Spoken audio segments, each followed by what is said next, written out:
have the director, or I guess the supervisor of our wastewater department, who works in Public Works, who is a lifelong Bellevue resident, Epiphany Ramos. And Epiphany has really brought, in my view, a wonderful new perspective to the whole department. She believes in the community because she lives here, raises her family here, and she is working not only as a job, but as a personal belief and commitment. And that's always good in an employee, and a government employee on top of it.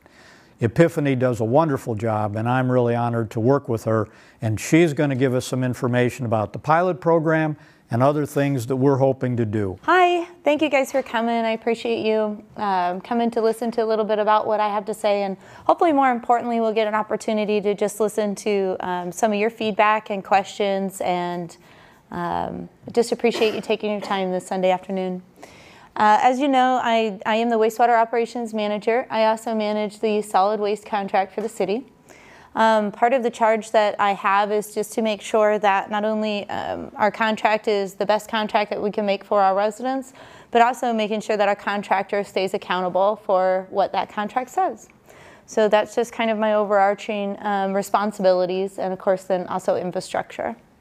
When I started here, I started taking a look at our curbside recycling program, our solid waste program, and did a bit of an environmental scan and realized that our landscape of just how we manage our solid waste and where our costs are going to be changing very, very soon.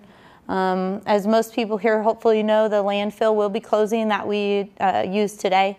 And so we're evaluating all options to make sure that whatever solid waste contract comes in the future, when that landfill closes, it's as sustainable as possible for our community. So today we work with Green Bellevue, Papillion Sanitation, and of course the city. We also have third-party consultants. We do work with a company called Waste Kappa as well. Just so you know kind of all the parties that come to the table. We're going to just talk about the solid waste pilot program today. I'm going to help you understand what the city's goal is, why did we do this, how it works, and again, hopefully answer all your questions and get to speak with you personally about how the program's going and some ideas on how we're going to make it better. The program itself is a container-based program to encourage a behavioral change that could hopefully drive a lot of outcomes, but we really want to see an increase in recycling and diversion of waste from the landfill. And again, why? Yes, environmental stewards at some level, but my charge is to make sure that we control our costs. I mean, just like anything else, we're driven by the bottom dollar in the city as well at some level. So we have to control our solid waste costs and make them affordable to our residents. That's in essence why we volume buy a contract to begin with. Because there are other cities that say we don't want to do that, we just want our individual residents to contract themselves. The city has taken the stance that volume helps you to manage those costs a lot better. Just like going to Costco or Sam's, if you buy the million-gallon tub of mayo, it's probably a lot cheaper by the ounce than. So that's the same concept, and that's why if you're inside the city limits, you're in a contract because it's essentially for the greater good that everybody gets a lower cost. So I'm going to talk a little bit about why we started looking at these systems, and I'm also going to show you some information about how it's happening all over the nation because we're not alone in what's going on with our landfill. As our population increases, obviously our land availability decreases. And before, well, we had all of these spaces to dump our wet refuse. We just don't have those same spaces anymore. Maybe some of you that have been homeowners for 20, 30 years can talk about land appreciation, values, inflation, just how costs drive up. And that's essentially why we're looking at different types of programs. And we really are looking at all types of models, but what's working in the United States, very specifically what's working in our areas. So as I talked about, what's the point? Why do I care? Why do we care? What's going on? It's really about cost savings for you, cost savings for the city, and it's really about long-term sustainability. So we don't want to recognize the upfront minimal dollars so that our children have to pay higher prices. Really, it's about long-term sustainability. And that's really my charge in it. So essentially, essentially it's just about, variable price schedules. So whatever you throw away, you should pay your appropriate price, and whatever your neighbor throws away, they should pay their appropriate price per unit. Just like we do with our electricity, just like we do with our water, just like we do with just about everything that we consume and buy. What we consume, we pay for. So that's really the overarching thought process to changing how our program is today. So our program kind of looks like this today. Your neighbor maybe is this, maybe you're this, or vice versa, but at the same table, you both pay the exact same amount. That's great for Mr. Smith. Maybe not so Mr. Jones. He's kind of subsidizing his neighbor.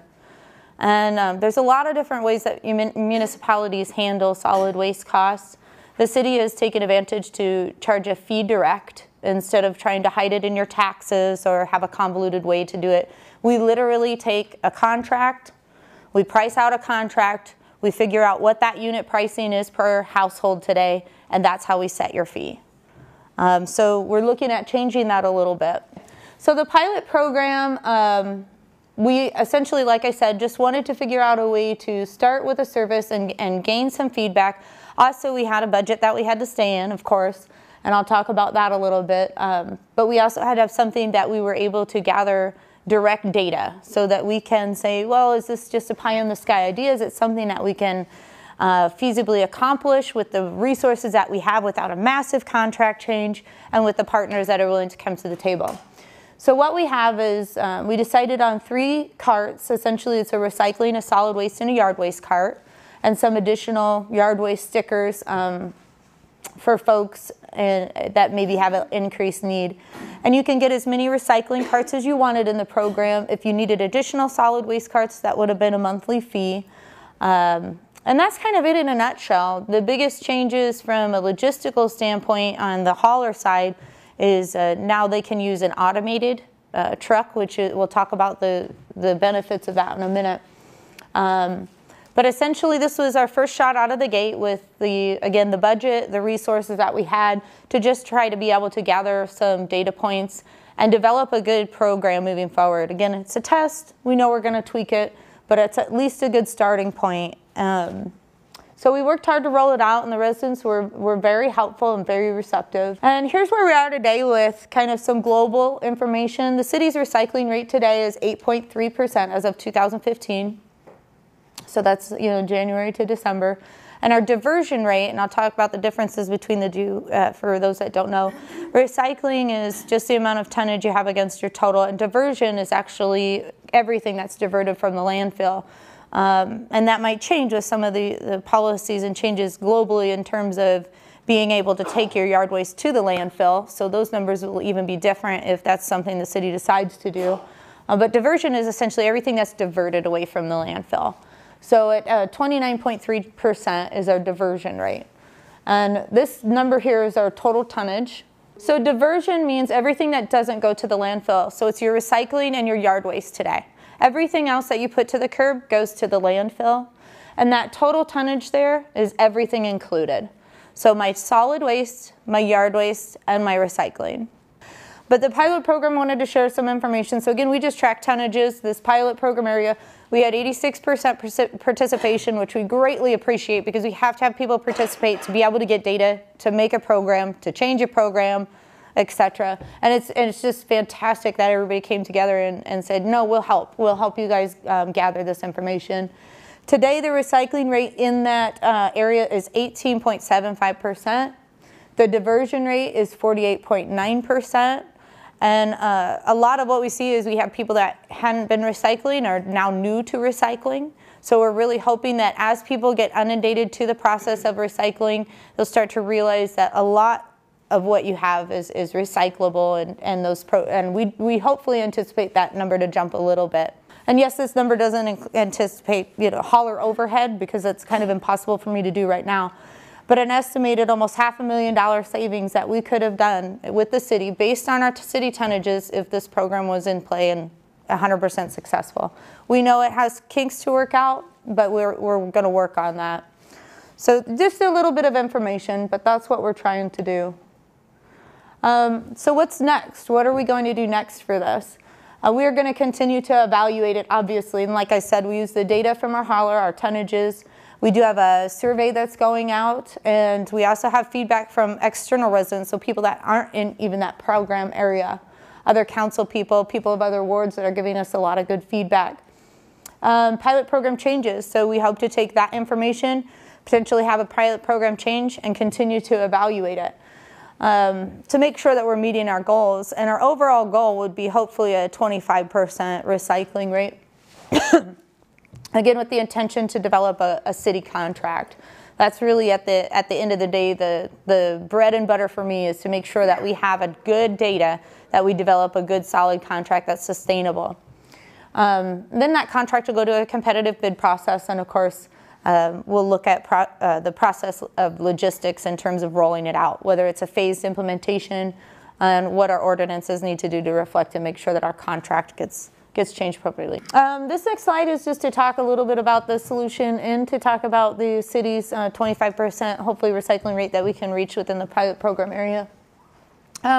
It's just some ideas. You know, we've had the same recycling, the curbside recycling for eons and eons, and without any kind of program change, things across the nation, what we're seeing is, you know, they've just become stagnant.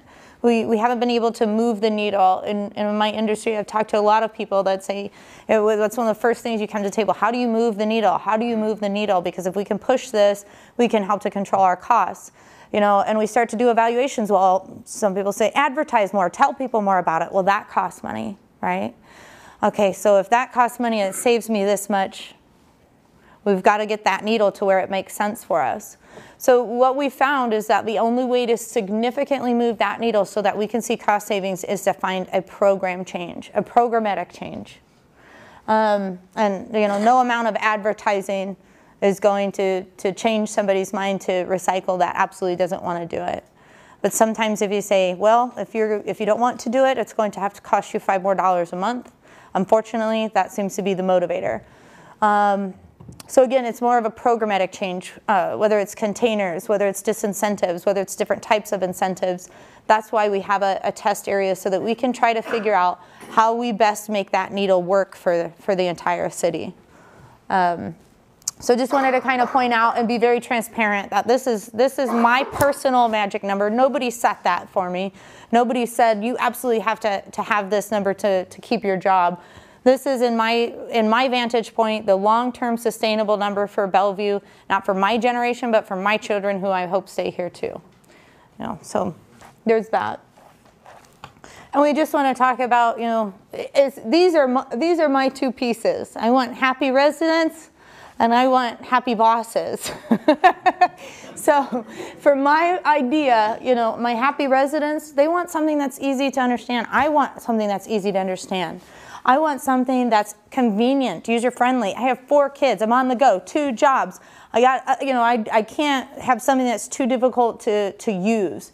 We all kind of remember the days where we had to sort our recycling. You have to rinse this.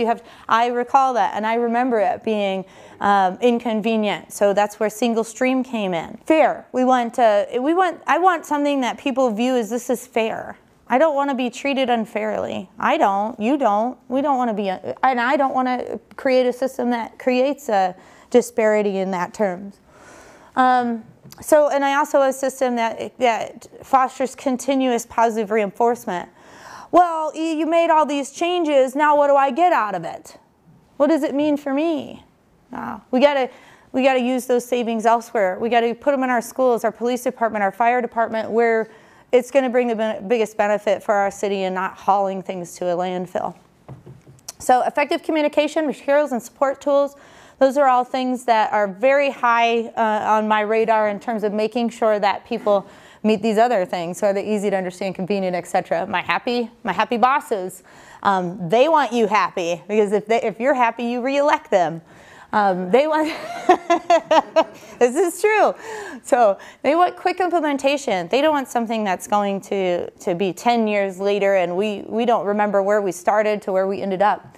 They want minimal capital expenditure, so they don't want to spend any money. Of course not. Immediate and long-term waste reduction. They want to see something right now, and they also want to see what this means for Bellevue in the future so that they can communicate it. They want minimal staffing requirements. We don't want to use our own resources. And they want long-term financial stability and support for the community's environmental objectives, of course. So they want everything in their cake and eat it too, and that's what I'm trying to give them. This is just a slide that kind of helps you to understand, because I think when I started talking about changing our program, one of the biggest things, hurdles I had to jump over was, we're not California, we're not Washington, we don't need all this, you know, and I'm saying, no, this is actually everywhere, you know. My family's from small town Iowa. It's happening all over Iowa, you know. So these are our neighbors, they're doing it. There are other cities that are doing it in Nebraska, and they're recognizing really good changes in terms of their diversion rates and their recycling rates, which calculates to the bottom line. So this was just a slide that kind of represents it's happening all over. It is concentrated in some areas. This Colorado kind of area here, which I would still consider relatively the Midwest. Iowa obviously is one of the highest states of participation. It's happening in the Midwest. It's not like it's just California or just the East Coast. It's definitely concentrated in the Midwest. And maybe that's because we really understand the value of land. You know, I'm sure that some more populated areas definitely do that too. So I wanted to have a quick slide on aesthetic value. We do, there's both sides to different fences. Some people don't like all of the cards, some people do. That said, my personal opinion is when I look down my street, I like to see something more like this and blowing all over the place. I know one of the largest pieces of feedback that I get off of our current curbside recycling program is it's an open top container and things are flying everywhere. And this is, you know, completely counterproductive. I couldn't agree with you more. Now we have to clean up our parks. Now we have to clean up our streets because our refuse isn't contained. And all of those are just additional layers that are happening because our refuse isn't contained. You know, we do have laws against littering, but if I have an open top container and my refuse is flying everywhere, unfortunately we don't really enforce that. So then there's our volunteers that have to clean it all up.